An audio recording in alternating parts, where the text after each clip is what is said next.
What will happen to me if I get coronavirus and I get put in the hospital, and worst, if I end up unconscious on a ventilator?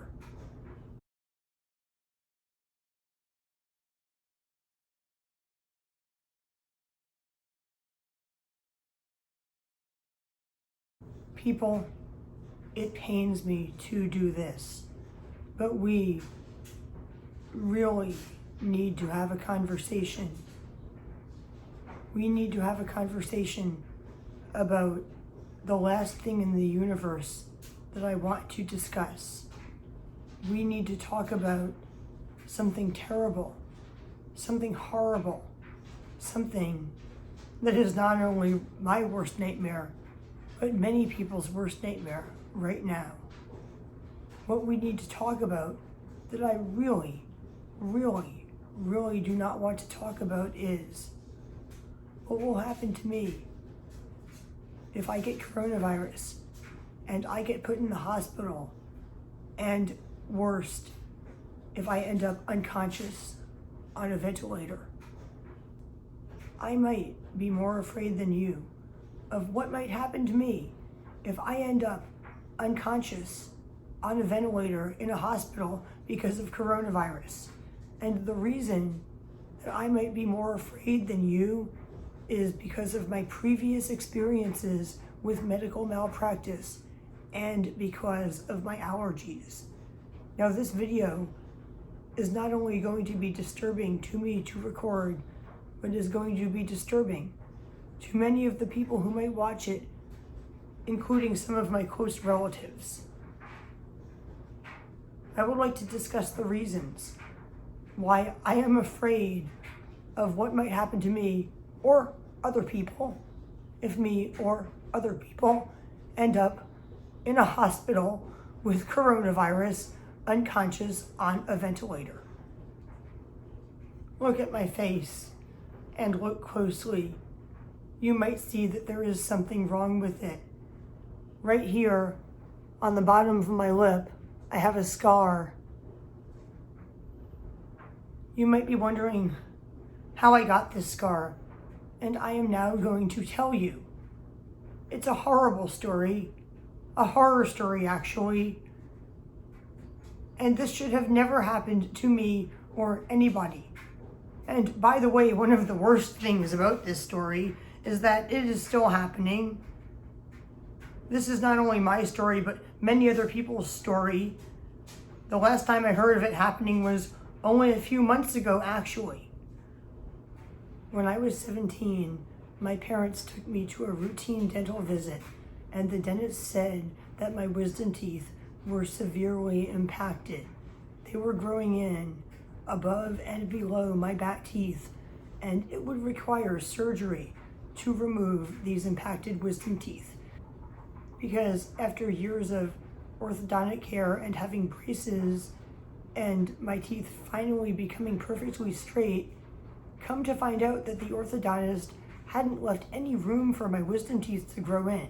So they were growing in a way where they had to be surgically removed. And by the way, right after those braces came off, my bottom teeth immediately became crooked again, and they still are to this day. Look. So I was 17 years old, and my parents took me to Riverview Medical Center in Red Bank, New Jersey, and an oral surgeon named Dr. Fratelloni was going to remove my impacted wisdom teeth.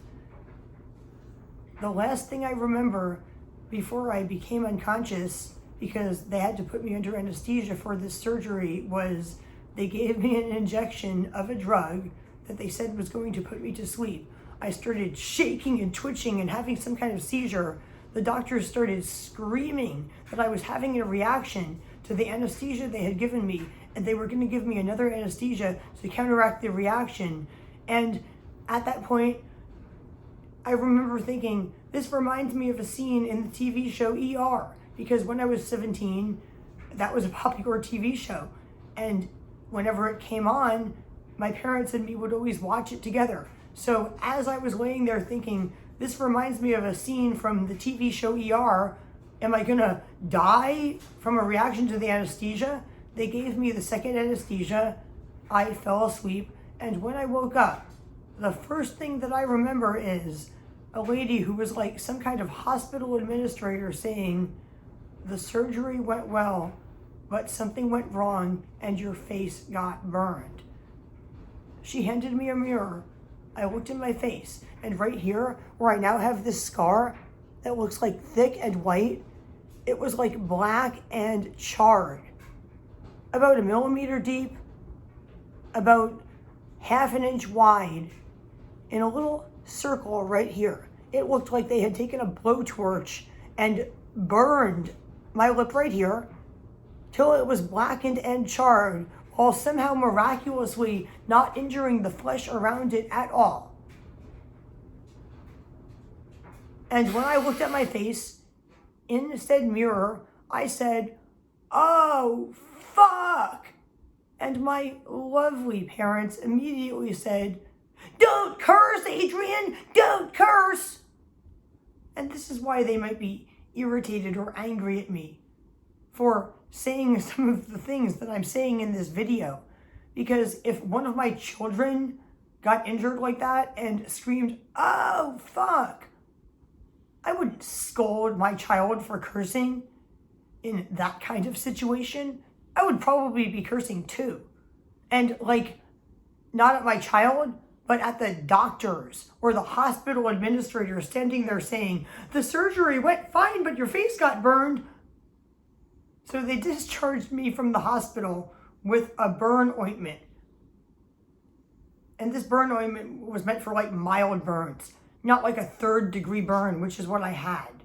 And they sent me to the dentist who burned my lip during the surgery for a follow-up visit where he looked at my mouth and my burned lip, which he was not qualified to do so because he was a dentist and an oral surgeon, not like a plastic surgeon. And my parents were under the impression that I was going to need what they called expensive plastic surgery, when what I actually needed was reconstructive surgery. They were under the impression that their insurance would not pay for this expensive plastic surgery because they hadn't paid for my mother's expensive nose job, which was an expensive plastic surgery. So they never even filed a claim to their insurance. So I never got the reconstructive surgery, which would have been paid for fully by the insurance. So I have been left with this scar on my face for life. And because it is a scar from a burn injury, it feels like it's on fire all the time. It burns, it tingles, it causes me to slur my speech when I talk, it causes liquids to dribble out of my mouth when I drink. It is not only a scar, but there is some kind of severe nerve damage. When I wake up in the morning, the first thing I feel is this tingling and burning right here on my lip before I fully wake up, before I feel anything else. The only time I don't feel that first thing is when I'm having my period, when the first thing I feel is my awful period cramps when I wake up.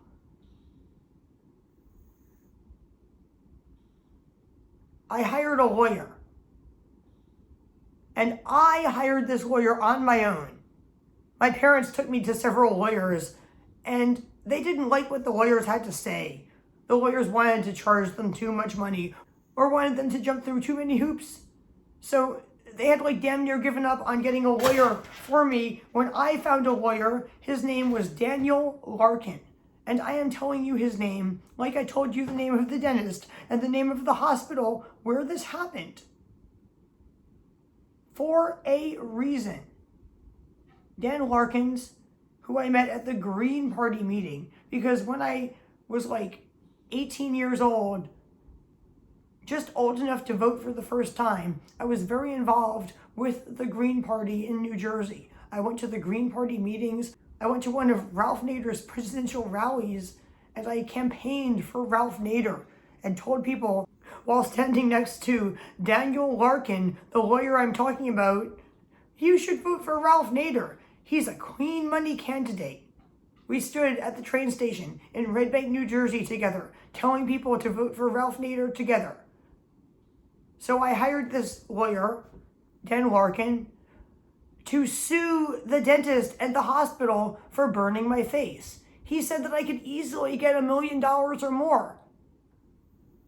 He told me the case would take like 10 to 15 years, and at some point I would have to go back to New Jersey to testify in court.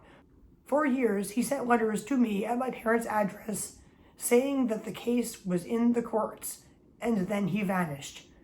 When my parents told me that he had vanished, I didn't believe them. I actually thought they had stolen my settlement.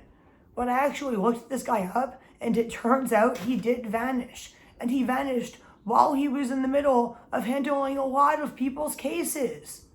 Some people got new lawyers and sued him or re-sued the people that he was helping them sue and got money. Other people just lost out. But the plot thickens because my parents called the courthouses in all of the counties in New Jersey where this case could have possibly been filed, and they found no record of a case ever being filed. So whenever the lawyer was sending them letters saying the case was in the courts, had he ever even filed one? I don't know. All I know is my face was most likely burned by an electric dental drill.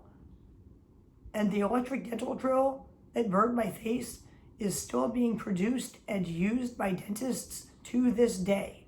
And people's faces are regularly getting burned by it. Not only in America, but in other countries. Some of them have scars that look exactly like mine. And some of them have had expensive plastic surgery or reconstructive surgery. And even after the surgery, they still have a scar that looks like mine. And this is why I would never let doctors put me unconscious for a surgery unless it was like a life or death situation. I only want to be unconscious if the only alternative to me being put unconscious is me dying. So I won't have any kind of voluntary surgery, and I won't have any kind of surgery on something that is not life-threatening, especially not if there's a way they can do it without putting me unconscious. I used to have really bad anxiety attacks whenever I went to the dentist because of the experience where my face got burned. One time a doctor suggested putting me under anesthesia while doing my dental work. I panicked. I want to be awake and aware of what the doctors are doing to my body, because when my face got burned, there were at least 3 other people in the operating room. There was the oral surgeon, at least 2 nurses, and an anesthesiologist who should have been there the entire time. None of those people told me what really happened. To this day, I don't know exactly how my face got burned that way, or why I have a scar that is permanently bothersome and permanently makes my face look disfigured. They didn't tell me or my parents what happened. They didn't call the media and go in the news and say, "Oh my God, we witnessed this horrible incident of medical malpractice where a woman's face got set on fire." They didn't say what happened. And by the way, if you are one of those people, one of those people must still be alive.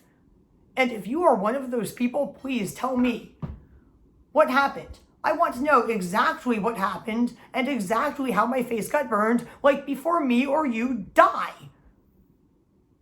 Don't die without telling me what happened, please. Because if I die without finding out what really happened when my face got burned, on my deathbed, I will be thinking about this, and I will still be living about it. So, if there's ever a situation where I am going to be unconscious, or there's even a chance where I'm going to be unconscious while, for example, at a hospital having a surgery or something, I would like a person that I trust to be there watching me and advocating for me while I am unconscious, and or for whatever is being done to me to be videotaped. I chose to have my babies at a hospital that allowed videotaping rather than at a hospital that didn't, for that reason. I wanted there to be a record of what was done to me when I was like incoherent, screaming in pain during childbirth, in case the doctors did something wrong, which they did. So I didn't want to be at a hospital that wouldn't allow me to videotape the birth. And if I end up unconscious on a ventilator because of coronavirus, I would like somebody to be there all the time that I trust, watching me and watching whatever the doctors do to me. And not only because of medical malpractice, but also because of my allergies. I'm not only allergic to certain medications, but I'm also allergic to corn and wheat and gluten. And I also will not take any medication with gelatin in it that is made from pork. If you go to the hospital and you tell them that you're allergic to penicillin, they will type in penicillin into the section of your medical records that say allergies, and they won't give you penicillin. And if you're taking a medication that another medication could react with, the system will tell them, don't give this patient this medication. This patient is on a medication that this other medication could react with. But there is no system to prevent somebody with food allergies from being given medications with the food allergens in them. Every time I go to the hospital, I tell them not only what medications I'm allergic to, but my food allergies. I tell them I'm allergic to corn. I tell them I'm allergic to gluten. I tell them that I'm allergic to gluten-free oats, which are really not gluten-free, because a lot of people think that oats don't contain gluten, or that gluten-free oats are safe for people with celiac disease, when they're actually, most of the time, not. So I have to specify not only that I'm allergic to gluten, but also to oats, even oats that are labeled gluten-free. I also tell them I don't want any medications containing pork, including medications in a gelatin capsule that could contain pork. Every single time I've ever been to a hospital, they have tried to give me medications containing either gluten, corn, oats, or pork. When I gave birth to Evelyn, they brought me a nipple cream that had oats in it. When I thought I had coronavirus like a month ago and tested negative for it, they tried to give me a pill that was like a decongestant or a cough suppressant or something that had cornstarch in it, and it was in a gelatin capsule. When I asked if I could get that medication in a form that didn't have corn or gelatin in it, they instead said they were going to give me another medication. They prescribed a cough syrup for me, and there was corn syrup in the cough syrup. If you are allergic to a food and there's an ingredient in a pharmaceutical from that food, not only is there no computer system to automatically alert the doctors that that food allergen is in your medication, but there's no easy way to get the medication without that food allergen. The standard recommendation is to give the patient a different medication that doesn't have that allergen in the ingredients. But wheat-based ingredients and corn-based ingredients and even peanut-based ingredients are in a lot of medications. It might be possible that the alternative medication also has an ingredient that the patient is allergic to. And not only that, sometimes somebody's having a heart attack and they need a medication right that second. And if they don't get that medication, they're going to die within like minutes. What are they going to do when somebody comes into the hospital with coronavirus and it's like attacking their heart and they're having a heart attack, but they're allergic to corn or gluten, and they can't give them that life-saving medication because the only way to get that life-saving medication or even any similar medication without it having an allergen in it that could cause a life-threatening reaction to the patient would be to have a compounding pharmacy make it, and that would take a few days to a few weeks. And by the way, if I'm unconscious on a ventilator, they're going to be feeding me through a feeding tube. What's going to be in that feeding tube solution? Because I assume it's going to be something like baby formula. And even though it probably will be free of the top common allergens, it will most likely have corn in it. Almost all baby formula has corn in it, and I'm deathly allergic to corn. Even if they give me an IV, are they going to consider the possibility that dextrose in the IV could be made from corn? That is why I would need to have a human being there advocating for me. But if you get hospitalized with coronavirus, you're not allowed to have a friend or relative in the hospital with you advocating for you. So I'm scared. I'm very scared. Because twice now during this coronavirus outbreak, I have gotten very sick. The first time, they wouldn't test me for coronavirus. The second time, after a major hassle, which I videotaped but did not put online because my computer crashed and I ultimately had to delete my entire iMovie library and 20 or more videos I was in the process of editing. After a major hassle, that time, they finally tested me for coronavirus and I tested negative. Then I found out that they were testing people for coronavirus antibodies in my area, which they hadn't been doing previously, even though they had been doing it in other areas previously. I got tested for coronavirus antibodies and I found out that I haven't had it. I have no coronavirus antibodies. The 2 times I had horrible colds and all the coronavirus symptoms over the last few months, neither of them were coronavirus. I should be happy about this, but now I'm terrified because that means that I still could get it. And that means that every time that I get any kind of mild cold symptoms, I'm going to be terrified it's coronavirus, and that sometime in the next few days, I could end up in the hospital on a ventilator with doctors giving me things I'm allergic to and doing things that are basically medical malpractice when no one is watching them and they're not going to tell anybody if they see it happening to me. So that is why I have to record this video and why we have to have this conversation. And I'm sure I'm not the only person who's had a bad experience with doctors doing something horrible to them while they were sedated. And I'm sure I'm not the only person who has allergies, who's had experiences with doctors not showing concern about their allergies or not taking their concern about their allergies seriously.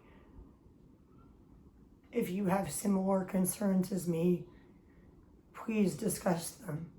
Please discuss them with your family members, your friends, your doctor, and if you end up in the hospital with coronavirus, please discuss them with the staff immediately. I recommend writing something down on a piece of paper and taping it to the wall next to your hospital bed saying that every medication given to you and every food given to you should be checked for allergens. And if the food is prepared in the hospital kitchen, they should follow like legitimate safety standards to make sure it isn't cross-contaminated with allergens. Like if you're in the hospital, not yet on a ventilator and able to eat, they should not fry your burger on the same grill where they fry the wheat buns if you're allergic to gluten. They should fry it in a separate frying pan with a separate spatula, and they shouldn't even touch the salt shaker they normally use to shake salt onto the other burgers. They should put on gloves, go into the storage room where they keep their salt stockpile and get a pinch of salt from there. Because if they've touched that salt shaker after touching wheat before, there is wheat on that salt shaker. Basically, they need to prepare your food as though wheat is as dangerous as coronavirus. Like, I'm going to use oats as an example. One of our neighbors gave us 5 pounds of gluten-free oats, thinking that I could eat them. I can't eat them. I'm more allergic to gluten-free oats than I am to actual wheat or corn. Even the smell of oats cooking makes me start to wheeze.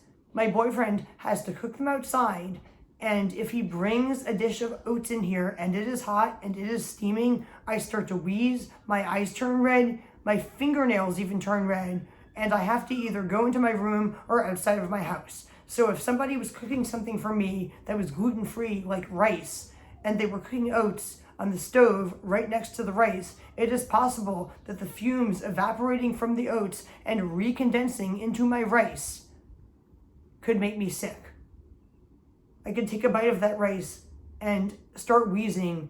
My nose could turn red, my lips could turn red, my fingernails could turn red, and I would immediately know I had been exposed to either corn, wheat, or oats. Immediately. That's how sensitive I am to oats. So of course I'm afraid to be in a hospital where they're making me food in the hospital cafeteria. They couldn't bring me 2 meals of food that were not contaminated with gluten when I was in the hospital after giving birth to Evelyn.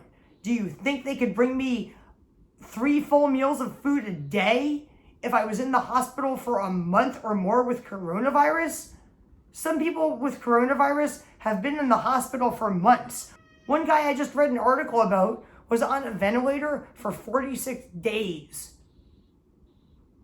I think the likelihood that in 46 whole days that one person would screw up one time and expose me to something I was allergic to or do something wrong is high.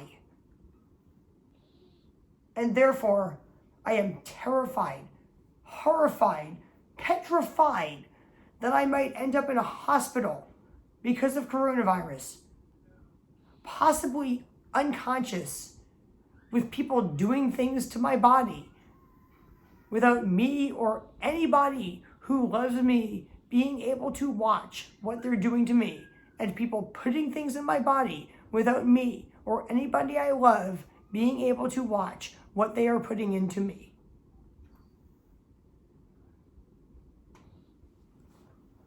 Oh, this is going to be a hard video to edit. It was hard enough to record. It's going to be excruciatingly painful to edit, but not as excruciatingly painful as it will be to be in the hospital with people forcibly putting things into my body that I'm allergic to or injuring me while I'm unconscious with nobody able to prevent them from doing so. Please like this video, share this video, watch my other videos, and subscribe to my channel. And please help me out to make more videos by donating money to me on Patreon or other sites. I hope you enjoyed this video. And if you didn't enjoy it, well, I understand why. I didn't enjoy it either. Believe me, I didn't enjoy recording it, and I'm not going to enjoy watching it when I go to edit, which I am now going to do. And I'm sorry for making such an awful, horrible, miserable video. But I had to do it because it's so important right now. That is everybody's worst fear. Everybody's worst fear right now is ending up in the hospital on a ventilator with coronavirus. Unless they're a psychopathic sadist who likes to watch themselves being tortured. But some people are more afraid than others. People like me, and possibly you, if you have similar concerns to the ones that I expressed in this video. Thank you for watching, people, and bye.